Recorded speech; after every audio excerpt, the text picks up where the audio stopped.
یہ جو FATF کے نام سے پارلیمنٹ نے بل منظور کیا ہے، عمومی طور پر لوگ جو اس کی تشریح کر رہے ہیں وہ صرف یہ بات کہہ رہے ہیں کہ یہ منی لانڈرنگ کے روک تھام کے لیے ہے اور دہشت گردی کے روک تھام کے لیے ہے، جس سے ظاہر بات ہے کوئی بھی اختلاف نہیں کر سکتا۔ منی لانڈرنگ یعنی غیر قانونی طور پر رقومات کی منتقلی پاکستان کے اندر یا پاکستان سے باہر، تو ظاہر بات ہے اس کی تو کوئی بھی مخالفت نہیں کر سکتا۔ ٹھیک ہے، رکنا چاہیے منی لانڈرنگ کا سلسلہ، دہشت گردی بھی رکنی چاہیے، لیکن یہ ایک حقیقت میں آج آپ کو بتا رہا ہوں کہ بہت کم لوگوں کو یہ علم ہے کہ منی لانڈرنگ اور دہشت گردی کے آڑ میں جو کام کیا گیا ہے اور جو ایسا اقدام کیا گیا ہے کہ ملک کے اندر آپ حیران ہو جائیں گے کہ کس طریقے سے بین الاقوامی قوتوں کے اور بین الاقوامی جو ادارے ہیں ان کے اشاروں پر ہمارے ملک کے اندر پوری دینی قوتوں، مدارس اور مساجد اور علماء پر ہاتھ ڈالا گیا ہے، اور یہ ممکن بنایا گیا ہے کہ اس ملک کے اندر کسی بھی مسجد، کسی بھی مدرسہ، کسی بھی عالم دین، کسی بھی خطیب، کسی بھی مدرس کے خلاف کوئی بھی کارروائی جب یہ چاہیں گے تو یہ کر سکیں گے۔ اور پھر اس میں یہ بھی ہے کہ اس ملک کے اندر کوئی بھی شہری جس کا مطالبہ بین الاقوامی ممالک میں سے کوئی بھی ملک کرے گا کہ یہ ہمارے حوالے کر دو، تو ویسے تو پہلے بھی حوالے کرتے رہے ہیں، لیکن اب اس کو ایک قانونی شکل دی گئی ہے کہ اس فرد کو پکڑ کے ہم خود حوالے کریں گے، خواہ وہ امریکہ چاہے گا، برطانیہ چاہے گا، جو بھی چاہے گا، ہم اپنا شہری ان کے حوالے کریں گے۔ اسی ایک شق سے ہمارے تمام شہری ہمارے ملک کے مرد، خواتین سب غیر محفوظ ہو گئے ہیں، اور یہ بل ہم نے خود منظور کیا ہے۔ یہ ہم خود کہہ رہے ہیں کہ ہم سب کچھ دینے کے لیے تیار ہے، لیکن اس کا جو خطرناک پہلو ہے، یہ بل FATF جو فائنینشل ایکشن ٹاسک فورس کے نام سے ایک بین الاقوامی ادارے کے کہنے پر اس کو منظور کیا گیا ہے، اور اس میں یہ شرم کی بات ہے کہ یہ باقاعدہ لکھا گیا ہے کہ یہ FATF کے کہنے پر ہم یہ منظور کر رہے ہیں، ان کے حکم پر ہم یہ کام کر رہے ہیں۔ لیکن یہ بل اب آپ دیکھیں 3 شقوں پر یہ مشتمل ہے۔ سب سے پہلے منی لانڈرنگ ہے، اینٹی منی لانڈرنگ۔ دوسری جو چیز ہے وہ دہشت گردی کے خلاف اقدامات ہے، لیکن اس تیسرے شق کو باقاعدہ چھپایا گیا ہے جو ہمارے علم میں تو کوئی بھی نہیں لایا اسے۔ وہ کیا ہے؟ وہ اوقاف کنٹرول پالیسی ہے۔ یہ اس کو غور سے آپ سنیے، اوقاف کنٹرول پالیسی کا مطلب کیا ہے؟ اس میں دیکھیں مساجد اور مدارس کا دہشت گردی سے کوئی تعلق نہیں ہے۔ یہ ملکی تحقیقاتی اداروں کے ریکارڈ پر ہے یہ بات کہ دینی مدارس اور مساجد کا دہشت گردی سے کوئی تعلق نہیں ہے، نہ کوئی ثبوت فراہم کیا گیا ہے، لیکن چونکہ ہدف ان کا تو دینی مدارس ہے اور مساجد ہے، علماء ہے، طلباء ہے۔ اس بل لانے کا پھر مقصد کیا ہے؟ اصل مقصد اس کا یہ ہے، یہ جو اوقاف کنٹرول پالیسی ہے، اس کا مقصد پھر کیا ہے؟ کس لیے یہ کام کیا؟ یہ اس لیے کیا انہوں نے کہ اس کے اندر جو شقیں شامل ہے وہ آپ غور سے سن لیں، جو سامنے نہیں آئی۔ یہ منی لانڈرنگ کے خلاف اقدامات کے آڑ میں اس کو بھی منظور کیا گیا ہے، جس کا کسی کو پتہ نہیں، لیکن یہ قانون بن گیا ہے ابھی۔ اور یہ بھی میں آپ کو بتاؤں کہ یہ ابھی تک یعنی یہ بل اور اس میں اوقاف کنٹرول پالیسی اسلام آباد کے لیے ہے جو مرکزی حکومت کے ماتحت ہے۔ ابھی اس کو صوبوں کی طرف یہ لے جائیں گے، اور صوبے بھی اس طرح اپنے صوبوں میں اس کو منظور کرائیں گے، اور جب یہ منظور ہو جائے گا تو یہ پورے ملک پر حاوی ہو جائے گا۔ اس لیے اس کے خلاف ابھی سے آواز اٹھانا ہے، اس کے خلاف احتجاج کرنا ہے،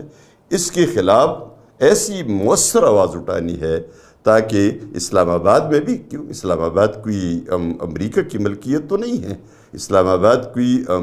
برطانیہ اور روس کی ملکیت تو نہیں ہے،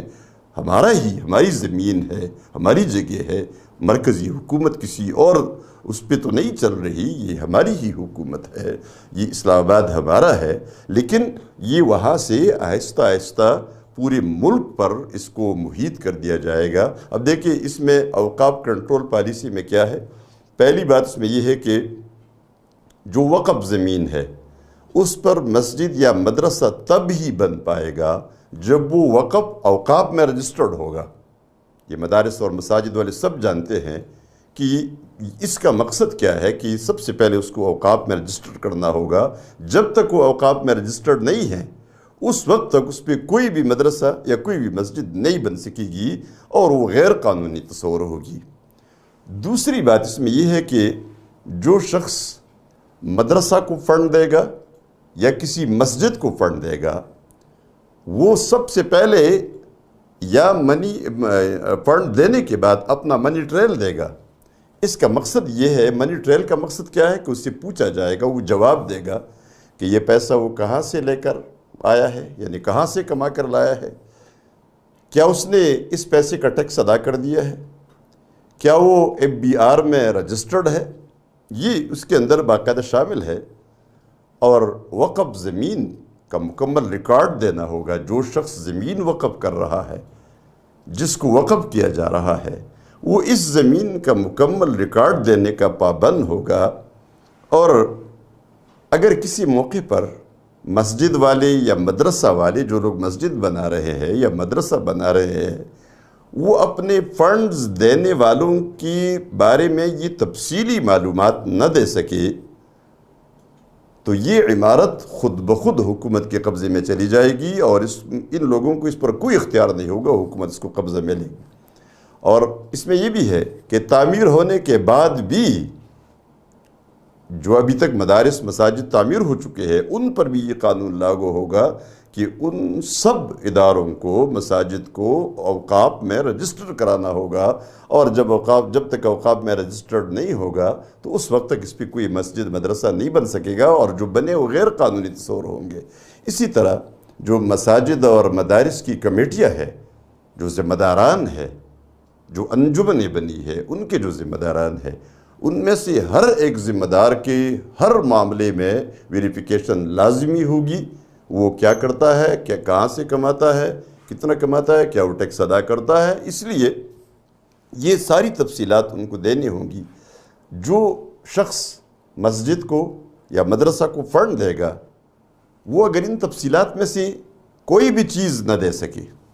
یہ جو تفصیلات دی ہیں ان میں سے کوئی بھی ایک چیز اس نے نہیں دی یا وہ نہ دے سکا، تو بغیر کسی وارننگ کے، بغیر کسی پیشگی اطلاع کے، بغیر کسی وارنٹی گرفتاری کی اس کو اٹھایا جائے گا، یعنی گرفتار نہیں کہ اس کو اٹھایا جائے گا، اور وہ 6 مہینے تک ان کی کسٹڈی میں رہے گا اور وہ بالکل غائب تصور ہوگا۔ اس بارے میں نہ عدالت مداخلت کر سکتی ہے اور نہ اس میں ضمانت ہو سکتی ہے۔ اور پھر اس میں یہ بھی ہے کہ جو شخص، جو خطیب، جو مقرر ایسی کوئی بات کہے گا جو حکومت مخالف بات ہوگی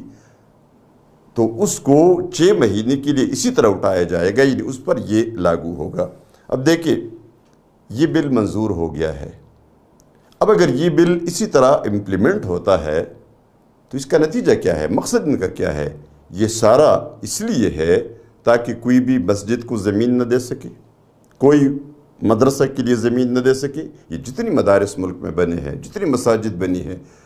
اب مجھے بتائیے کہ حکومت نے اپنے سالانہ بجٹ میں کسی ایک مسجد کا بجٹ بنایا ہو کہ ہم ایک مسجد بنائیں گے؟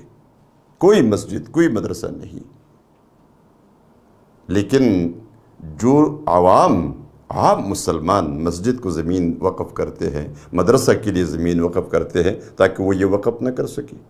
اور پھر جو لوگ پیسہ خرچ کرتے ہیں تو عوام کے چندوں سے مدارس بن رہے ہیں، مسجدیں اہل محلہ کے چندوں سے چلتی ہے، لوگ اماؤنٹ دیتے ہیں، بڑے بڑے مساجد ہیں جن کے اخراجات یعنی ماہانہ لاکھوں میں پہنچتے ہیں، وہ وہاں باقاعدہ لوگ پیسے دیتے ہیں۔ اب تاکہ وہ لوگ پیسے نہ دے سکی، مسجد میں بھی نہ کوئی پیسہ دے سکی، کوئی مدرسہ کے لیے پیسہ نہ دے سکی، کیونکہ اتنا مشکل بنا دیا گیا ہے، اتنا مشکل بنا دیا گیا ہے کہ ظاہر بات ہے ہر کوئی کہے گا کہ میں کیوں اپنا پیسہ دوں۔ ایسے نیک لوگ بھی شامل ہیں مساجد اور مدارس کے لیے کہ وہ اپنا نام بتائے بغیر آ کر مسجد کے بکس میں چندہ ڈال دیتے ہیں، ہزاروں روپے ڈال دیتے ہیں، لاکھوں روپے ڈال دیتے ہیں، اور وہ اس لیے نہیں کہ وہ اپنا پیسہ چھپاتے ہیں، وہ اس لیے کرتے ہیں کہ ان کا کوئی نام نہ آئے، وہ کوئی ریاکاری نہ ہو، کوئی دکھاوا نہ ہو، اور ان کے پیسے مسجد میں چلے جائے۔ مدرسوں میں لوگ پیسے لاتے ہیں، لاکھوں روپے مدرسوں میں دیتے ہیں، لیکن وہ کہتے ہیں ہمارا کوئی نام یہاں نہیں آنا چاہیے، کسی کو پتہ نہ ہو کہ میں نے پیسہ دیا ہے۔ وہ لوگ جو باقاعدہ ٹیکس ادا کرتے ہیں، وہ لوگ جو باقاعدہ اپنا پورا منی ٹریل دے سکتے ہیں، وہ بھی مدرسوں کو اس طرح پیسہ دیتے ہیں کہ ان کا نام نہ آئے۔ تو اگر ان کی پیچھے لگا جائے اس طرح، اور یہ جو بل منظور ہو گیا ہے، یہ اگر اس پر عمل کرنا شروع ہو جائے تو یہ بہت بڑا مسئلہ مدارس کے لیے اور مساجد کے لیے بنے گا۔ اس لیے تمام مدارس اور مساجد نے اس پر آواز اٹھانی ہے، اور اسلام آباد میں بھی یہ نہیں ہونا چاہیے۔ اسلام آباد میں جو مدارس ہے، جو مساجد ہے، ان پہ یہ کیا کوئی غیر مسلم علاقہ ہے؟ یہ کوئی روس کا علاقہ ہے؟ کوئی امریکہ کا علاقہ ہے؟ یہ اس ملک کا حصہ ہے، لیکن اس کو آہستہ آہستہ انہوں نے پورے ملک میں اس کو قانون کو پھیلانا ہے۔ اس لیے ہم نے کبھی بھی اس کو ماننا نہیں ہے، اور یہ حکمرانوں کو بھی یہ معلوم ہونا چاہیے کہ یہ ملک مسلمانوں کا ملک ہے، یہ محمد صلی اللہ علیہ وسلم کی امتیوں کا ملک ہے، یہ مارکس اور لینن اور ستالن کی امتیوں کا ملک نہیں ہے،